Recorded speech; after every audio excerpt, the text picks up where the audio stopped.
श्री शिवाय नमस्तुभ्यम दोस्तों, मेरे चैनल ओम रूही ब्लॉग में मैं रूही मिश्रा अपने चैनल में आप सभी का स्वागत करती हूँ।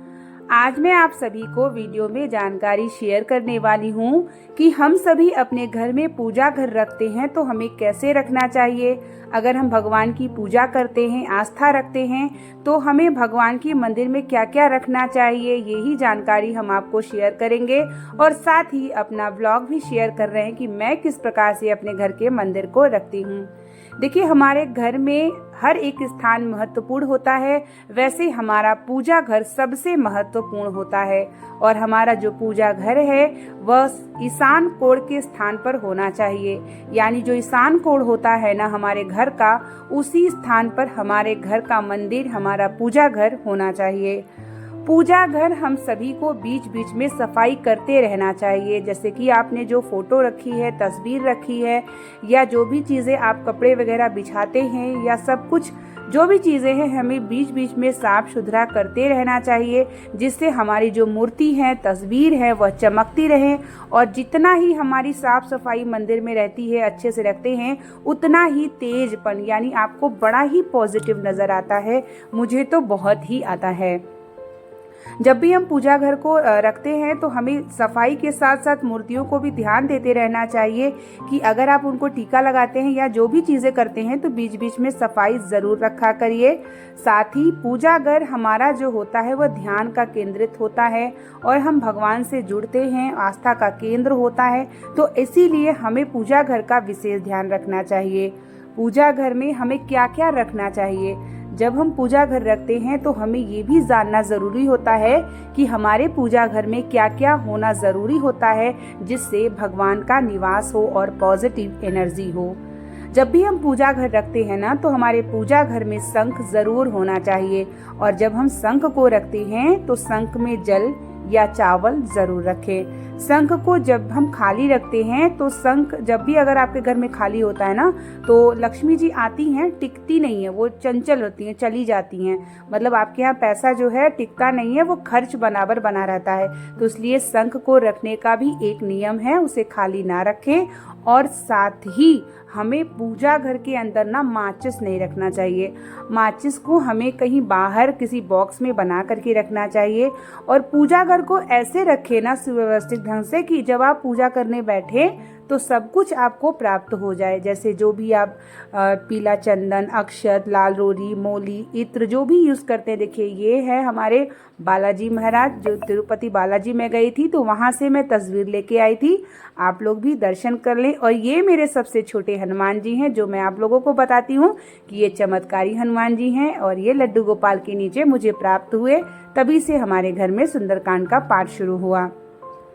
पूजा घर को जितने अच्छे से आप रखते हैं, जितनी आस्था आपकी भगवान के प्रति होता है ना, आप जब भी कितने भी देर अगर आप पूजा घर के सामने बैठते हैं ना, तो अलग सी आपको पॉजिटिव एनर्जी मिलती है। अलग सा आपको ऐसा लगेगा कि आपका मन शांत हो जाएगा।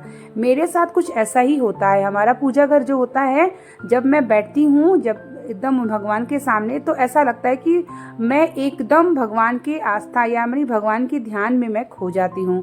तो आपका पूजा घर पॉजिटिव एनर्जी से हो, इसके लिए आपको भावपूर्ण जुड़ा होना चाहिए। जैसे कि बीच बीच में आपको अपने मंदिर की देखभाल जरूर करते रहना चाहिए। सभी भगवान का ध्यान पोछना, उनको अच्छे से वस्त्र बदलना, धुलना। अगर सारे कोई ऐसे देवता होते हैं जो बड़े होते हैं, उनके वस्त्र हम बदल नहीं पाते हैं, तो उन्हें हमें बीच बीच में निकाल करके जो है धुलते रहना चाहिए, झाड़ पोंछ देना चाहिए। आप कुछ भी चढ़ाते हैं ना, तो वो चीज़ें गिरती हैं तो उससे चींटियाँ या कोई चीज़ लगने लगती हैं। तो इस बात का हमें ख्याल रखना चाहिए कि बीच बीच में हमें पूजा घर को साफ करते रहना चाहिए। देखिए, लड्डू गोपाल हम सब रखते हैं ना, तो लड्डू गोपाल के साथ साथ हमें जो है ना, उनके पास जो है बांसुरी रखना चाहिए, गौ माता रखना चाहिए, मोर पंख रखना चाहिए, जिससे लड्डू गोपाल बड़े प्रसन्न रहते हैं। तो लड्डू गोपाल अगर आप रख रहे हैं ना, तो ये सब चीज़ ज़रूर रखा करिए। उनके पास बांसुरी, मोर पंख, और उसके बाद जो है गौ माता उनके पास ज़रूर रखा करिए। जिससे आप घर से कहीं बाहर जाते हैं या पूजा नहीं कर पाते हैं, तो उनको जो है ना दूध का भाव प्राप्त होता रहता है। देखिए, पूजा तो हम रोज करते हैं, हम अपने घर की भी सफाई रोज करते हैं। तो हमारा एक नियम होना चाहिए कि हमें अपने हफ्ते में एक दिन पूजा की घर की कोने कोने की सफाई ज़रूर कर लेना चाहिए, ताकि आप जो भी चीज़ें चढ़ाते हैं, जो भी चीज़ें भगवान को आप समर्पित करते हैं, वो सब चीज़ें ध्यानपूर्वक आप सफाई अच्छे से कर लेंगे तो आपका पूजा घर जो है ना बड़ा ही चमकता रहेगा। देखिए, भगवान की पूजा आराधना हम आस्था से जुड़ते हैं, तो हम जितना भाव से जुड़ते हैं उतना हमारे भाव भगवान को प्राप्त होता है। तो इसलिए पूजा घर अगर आपका घर में बना है या आप बना के रखे हैं, कहीं भी रखे हैं, तो साफ सफाई का ध्यान ज़रूर रखा करिए। साथ ही हमारे पूजा घर के मंदिर में गरुड़ घंटी जरूर होना चाहिए। गरुड़ घंटी होने से हमारे घर में भगवान की कृपा बनी रहती है, सुख शांति बनी रहती है। और हम जो दीपक जलाते हैं ना, वो दीपक जिस भी पात्र में आप जलाते हैं उसे हमें बार बार नहीं बदलना चाहिए। जितनी पुरानी दीपक हो जाता है उतना वो सिद्ध हो जाता है। यहाँ तक कहा जाता है कि अगर किसी का बुखार नहीं उतर रहा है, कोई बच्चा हो, बीमार हुआ हो, उसका बुखार ना उतरता हो, तो जो दीपक में आप दीपक जलाते हैं ना, उसमें इतनी शक्ति आ जाती है कि उसमें जल डाल करके उस बच्चे को या जिसको बुखार नहीं उतर रहा है उसके पिलाने से उसका बुखार उतर जाता है, क्योंकि वो भगवान के सामने तपता है और भगवान के सामने बराबर दीपक जलने से वो सिद्ध हो जाता है। और हमारी जितनी पुरानी मूर्तियां होती जाती हैं उतनी वो सिद्ध होती जाती हैं। तो ऐसी गलती भी ना किया करिए कि कोई आपको अच्छी मूर्ति लगे और आप पुरानी मूर्ति निकाल के उसे नई मूर्ति को रख ले। ये गलती तो भूल के भी कभी नहीं करना चाहिए। जितने पुराने आपके देवता होते जाते हैं ना, उतनी ही मूर्ति में चमक, सिद्ध और शक्ति आ जाती है। तो हमारे पूजा घर की मंदिर कुछ इस प्रकार से है। जैसे कि आपने 2 शिवलिंग देखा होगा। एक शिवलिंग हमको पंडित जी ने शिव मंदिर से दिया था, तब मैं महादेव की कृपा मान के उनको ले आकर के पूजा करती हूँ। ये मैं भगवान की कृपा ही मानती हूँ, क्योंकि अपने से इंसान कोई कुछ भी नहीं कर सकता है। लड्डू गोपाल का स्थान कुछ हमें सजा के रखना चाहिए। बाल स्वरूप के रूप में हम उनकी पूजा करते हैं, तो मैं कुछ इस तरीके से कॉर्नर सजा के उनका रखती हूँ। जैसे कि लड्डू गोपाल का यहाँ बेड रखती हूँ और उनका बैठने वाला कई आसन है। तो बीच बीच पे ना मैं इसे झाड़ती रहती हूँ, पोंछती रहती हूँ कि कोई छोटी छोटी चीज़ें गिरी होंगी जिससे कीड़े वगैरह ना लगे, जिससे साफ सुथरा लगे। जितना हम पूजा करते हैं उससे कहीं ज़्यादा हमें साफ सुथरा का भी ध्यान रखना चाहिए। जितना साफ स्वच्छता का आप ध्यान रखते हैं ना, उतना ही अलौकिक तेज आ जाता है मंदिर में। मेरे साथ तो देखिए कुछ ऐसा ही होता है। अगर महीने में मैं 5-6 दिन पूजा नहीं करती हूँ, उसके बाद थोड़ा सा भी मैं हाथ लगा के मंदिर की सफाई कर लेती हूँ, इतनी रौनक आ जाती है ना, यकीन मानिए मुझे बहुत अच्छा लगता है। तो इसलिए पूजा घर अगर हमारे घर में है तो हम सभी पूजा तो करते हैं, भगवान से आस्था तो करते हैं, लेकिन हमें बीच बीच में ना साफ सफाई ध्यान रखते रहना चाहिए। साथ ही आपके पूजा घर में क्या खत्म हो रहा है, जैसे इत्र है, पीला चंदन है, या भोग है, या बाती है, या घी है, जो भी चीज़ें खत्म हो रही है उसे पहले से ही लिख लीजिए, ताकि खत्म होने से पहले आप उसे मंगा के रख लेते हैं तो आपके लिए आसानी रहती है पूजा करने में भी। तो मैं कुछ इस तरीके से अपना लड्डू गोपाल का ये ऊपर कॉर्नर बगल में बना के रखी हूँ, जहाँ मेरे लड्डू गोपाल यहाँ पर रात में सोते हैं। उसके बाद मैं पूजा मंदिर की साफ सफाई के बाद बगल में कॉर्नर पे मैं रखती हूँ आसन, जो प्रतिदिन मैं भगवान के लिए श्रृंगार के लिए इस्तेमाल करती हूँ। तेल, घी, दीपक, बत्ती सब मैं बगल वाले रैक में रखती हूँ, और जो नीचे पूजा का रैक होता है उसमें मैं पुस्तक रखती हूँ, माला मंत्र जाप करती हूँ, लड्डू गोपाल के वस्त्र होते हैं, गद्दे होते हैं, वो ये सब चीज़ें रैक में होती हैं। तो कुछ इस तरीके से मैं अपने मंदिर को ना सजा के रखती हूँ, जिससे हमारे समय पूजा जब मैं करने बैठती हूँ ना, तो सब कुछ हमें प्राप्त हो जाता है। घर के मंदिर में हमें गंगा जल भी किसी पात्र में ज़रूर रखना चाहिए। पवित्र नदियों का स्थान का गंगा जल लगते हैं तो आपका घर पवित्र हो जाता है, इसलिए गंगा जल हमें अपने घर के मंदिर में ज़रूर रखना चाहिए। सीसी में कहा जाता है पवित्र नदियों का आपके घर में होने से माता गंगा की कृपा बनी रहती है।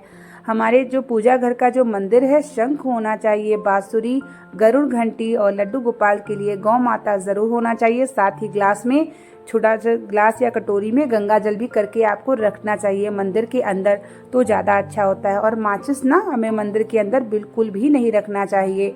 पूजा मंदिर का जो आप कपड़ा रखते हैं पोछा का, उसे अलग स्थान पे रखें। भगवान को स्नान कराने के बाद जो कपड़ा रखते हैं, उन्हें पोंछते हैं, उसको भी अलग स्थान पे रखें। पूजा घर का जो भी बर्तन इस्तेमाल करते हैं, जैसे आप जूठे बर्तन जो मांजते हैं उस बर्तन में ना रखें, उसे अलग मांजें। भगवान की जितने बर्तन इस्तेमाल करते हैं वो सिर्फ भगवान के लिए होनी चाहिए। साथ ही जो हम पूजा घर का बर्तन इस्तेमाल करते हैं उसमें किसी भी प्रकार का काला कलौश नहीं लगा होना चाहिए। पूरी तरीके से उसको चमका करके ही पूजा किया करिए। जैसे पीताम्बरी इस्तेमाल कर लिया करिए, अगर बहुत ज़्यादा काला हो गया हो तो उससे बर्तन छूट जाता है। फिर यहाँ मैं जो टॉवेल रखती हूँ इससे मैं भगवान को स्नान कराने के बाद इससे मैं कपड़े से पोंछ लेती हूँ। मेरी पूजा मंदिर सफाई लगभग हो चुकी है और अब इस तरीके से मैं यहाँ पर पोछा लगा लेती हूँ। जब भी हम पूजा करने बैठते हैं हमारा मंदिर साफ और स्वच्छ होता है, हमें सब कुछ मिल जाता है, तो हमारा पूजा में भी समय बहुत कम लगता है और साथ ही हमें पूजा करने में भी अच्छा लगता है। जैसे हर एक स्थान का हम जो है महत्व देते हैं, वैसे हमें अपने घर के मंदिर का भी महत्व बहुत देना चाहिए, जिससे ईश्वर की कृपा, पॉजिटिव एनर्जी आपको उसी से प्राप्त होती है। अपना थोड़ा समय भगवान के साथ भी हमें बिताना चाहिए। जैसे लड्डू गोपाल के वस्त्र कौन से गंदे हैं, उनका वस्त्र कहाँ क्या है, ये सब चीज़ों का भी हमें विशेष ध्यान रखना चाहिए। मैं घर के कार्यों के साथ में ये सब चीज़ों में भी ध्यान रखती हूँ कि भगवान की पूजा में मुझे क्या चीज़ लानी है, कैसे करनी है, ये सब चीज़ें मैं ध्यान में रखते हुए ही सारे कार्य को करती हूँ। तो इस तरीके से आप भी अगर पूजा घर बना के रखे हैं तो ईशान कोण में रखिए। ईशान कोण ही सबसे श्रेष्ठ माना जाता है।